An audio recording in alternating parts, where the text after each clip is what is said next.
আল্লাহর হাবিব দৌড়ে গেলেন উস্তুনে হান্নানার কাছে।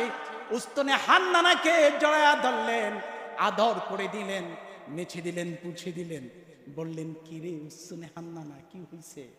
উস্তুনে হান্নানা বলে, ওরে মালিক, তোমার হাবিব আমাকে জিজ্ঞেস করছে, আমার জবান নাই, কথা বলতে পারি না, আমার জবানটাকে একটু খুইলা দিতে পারো না?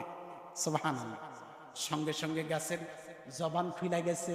গাছ বলতেছে, ওগো নবী আমার, প্যারা নবী সাল্লাল্লাহু আলাইহি ওয়াসাল্লাম, এতদিন আপনি আমার সাথে আপনার দেহ মুবারক লাগাইয়া খুতবা দিতেন, জুমার খুতবা দিতেন, খুতবা বলতেন, আমার কাছে বড়ই ভালো লাগতো।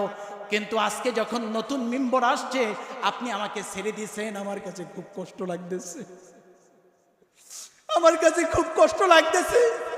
মনে হচ্ছে আপনি রাসূল থেকে না জানি আমি অনেক দূরে সরে গেছি, আর এই দূরত্বটা আমি সহ্য করতে পারি না। ইয়া রাসূলুল্লাহ, আপনাকে ছাইড়া আমি উস্তুনে হান্নানা দূরে থাকতে পারবো না। ওগো ইয়া রাসূলুল্লাহ, ইয়া হাবিবাল্লাহ, ওয়াদা দেন, দুনিয়াতে যেমন করে আমাকে আদর করে আগলে রেখেছেন, ওই হাসরের ময়দানে এমন কি জান্নাতেও আপনি রাসূলের সঙ্গে আমি উস্তুনে হান্নানাকে রাখবে। আমার নবী বলে, যারে উস্তুনে হান্নানা,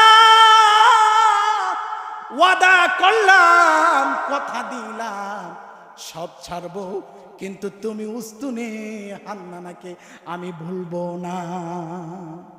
একটা মুর্দা গাছ যদি নবীর প্রেমে এমন ভাবে কান্না করতে পারে, তাহলে আমরা রাসূলের উম্মত হওয়ার পরেও সেই রাসূল এখনো রওজা শরীফে উম্মতের জন্য কাঁদে, কিন্তু উম্মত নবীর জন্য একটি মুহূর্তের জন্য কাঁদে না। ঠিক কিনা বলেন?